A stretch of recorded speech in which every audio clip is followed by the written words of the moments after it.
शाह का अचानक नीतीश कुमार के घर यूं जाना, क्या यह सामान्य घटना थी? एक नहीं बल्कि चार चार खबरें आ रही हैं दोस्तों, बड़ी खबरें हैं। ये चारों खबरें बिहार की सियासत को हिला रही हैं।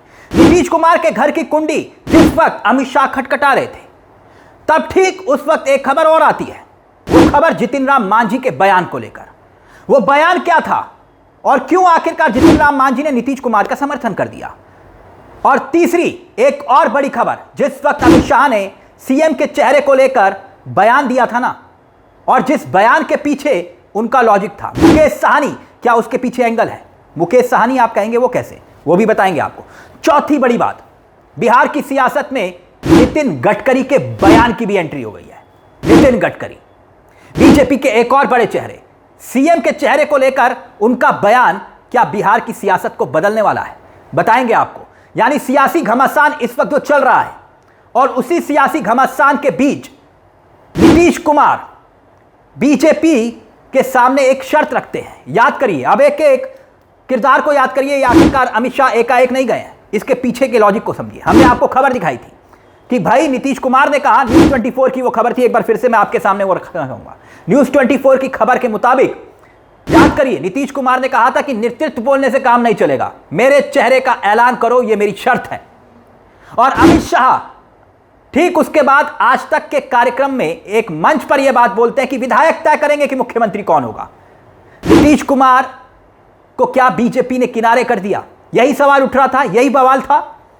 अमित शाह नीतीश कुमार से मिलने पहुंचते हैं, मगर जैसे दिख रहा है ना आपको, या दिखाने की कोशिश हो रही है, वैसा है नहीं, क्योंकि प्लान बी अमित शाह का भी तैयार है।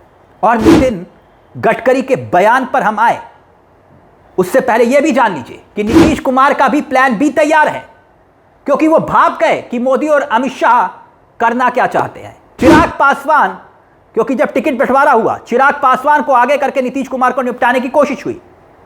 नीतीश कुमार की ही सीटें चिराग पासवान को दे दी गई, और नीतीश कुमार तभी से ही अलर्ट हो गए थे। आपने कहीं देखा चुनाव प्रचार करते हुए उनको, नीतीश कुमार को? नहीं ना, वो खेल को भाप रहे हैं, चुनाव के बाद की तैयारी कर रहे हैं।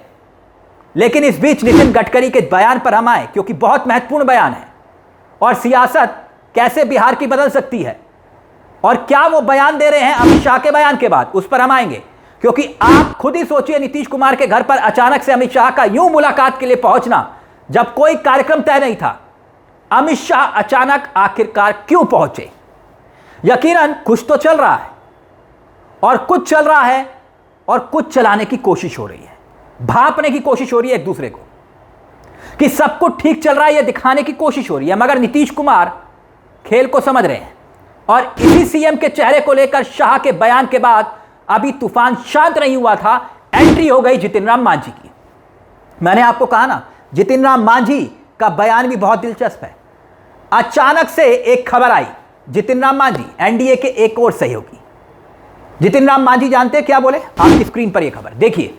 खबर क्या कहते हैं जितिन राम मांझी? ये कहते हुए अपनी बात को रखते हैं कि पहले से ही तय हो जाना चाहिए था कि मुख्यमंत्री कौन होगा। चुनाव से पूर्व में ही अगर यह पहले से तय हो जाता तो अच्छा होता। बताइए, जितिन राम मांझी बोल रहे हैं, और मांझी यह भी समझा रहे हैं कि यह सब कुछ जो चल रहा है वो ठीक नहीं है, इशारों इशारों में ही सही। लेकिन जो बात मांझी ने बोली है कि मुख्यमंत्री के तौर पर, एक बात और बड़ी बात बोली है कि मुख्यमंत्री के तौर पर नीतीश कुमार के नाम का ऐलान होना चाहिए। मतलब समझ रहे हैं आप चल क्या रहा है? यानी मांझी अमित शाह की बात से इत्तेफाक नहीं रख रहे हैं। उनकी नजर में नीतीश कुमार सबसे बेस्ट हैं, इसलिए वो कह रहे हैं नीतीश कुमार का ऐलान करिए। बात यहीं खत्म नहीं हो रही। अब आइए गडकरी के बयान पर, नितिन गडकरी, और फिर उसके बाद मैं आपको वो शाह की मुकेश साहनी वाला प्लान बताऊंगा। जिस कार्यक्रम में अमित शाह ये बात बोल रहे थे ना कि नीतीश कुमार सीएम कैंडिडेट होंगे या नहीं होंगे, तब उन्होंने कहा ना कि भाई विधायक तय करेंगे, कुछ इस टाइप का ही बोला ना, विधायक ही तय करेंगे। इशारों इशारों में ना हाँ बोला ना बोला। मगर गडकरी से भी इसी मंच पर एक और सवाल हुआ, नितिन गडकरी से। और नितिन गडकरी से भी यही सवाल था कि बिहार में दोबारा नीतीश कुमार सीएम बनेंगे और नीतीश कुमार को मुख्यमंत्री बनाया जाएगा या फिर नहीं। तो जवाब सुनिए नितिन गडकरी का क्या आया आपकी स्क्रीन पर। नितिन गडकरी ने जो कहा, एनडीए की सरकार निश्चित रूप से बिहार की सत्ता में फिर से आएगी। चुनाव जीतकर आए हुए विधायक एनडीए में शामिल जेडीयू और बीजेपी के आला कमान नेतृत्व को लेकर फैसला करेंगे। समझ रहे हैं आप? यहां पर गडकरी ये भी कह रहे हैं कि आला कमान वो नहीं है, ये बातें पार्लियामेंट्री बोर्ड में तय होती हैं। मतलब गडकरी कम से कम ये बात तो मान रहे हैं कि अब वो आला कमान नहीं रहे। लेकिन गडकरी ये भी एक बात और जोड़ रहे हैं, अमित शाह के जवाब से इसको जोड़कर देखिएगा।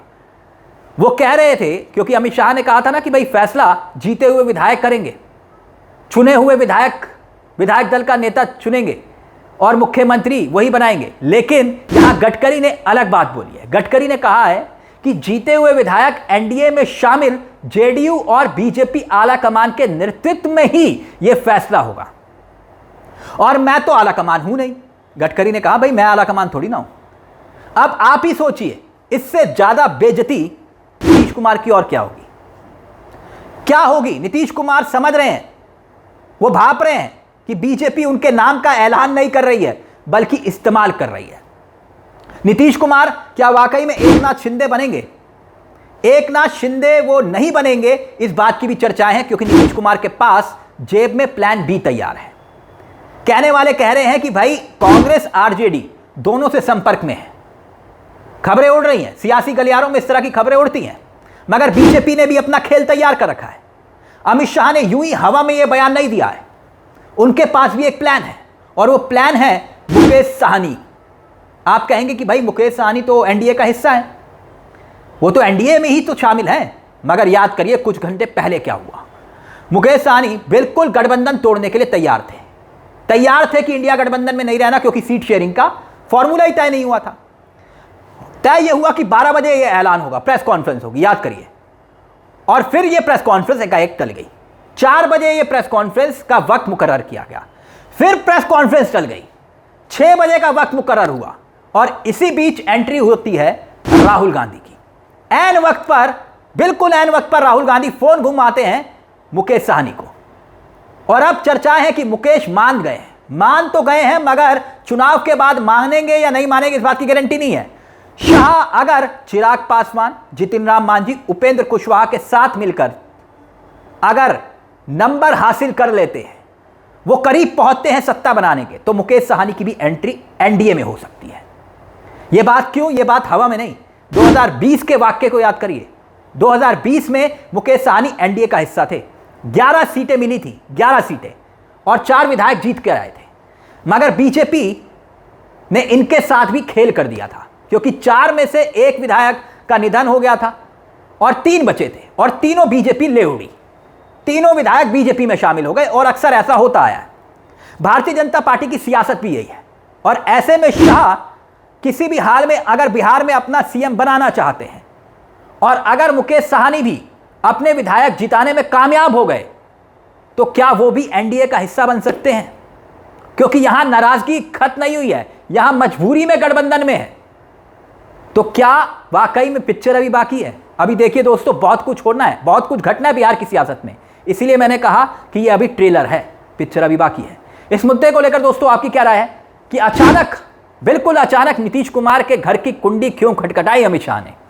आपको क्या लगता है? इस मुद्दे को लेकर अपनी राय हमें कमेंट बॉक्स में जरूर बताइएगा। मुझे तिलक चावला को दीजिए इजाजत। एक छोटी सी दरख्वास्त, चैनल को सब्सक्राइब करना मत भूलिएगा। यह मंच आपका है जहां हम सिर्फ खबर नहीं दिखाते, बल्कि खबर के पीछे की खबर भी बताते हैं। नमस्कार, जय हिंद, जय भारत।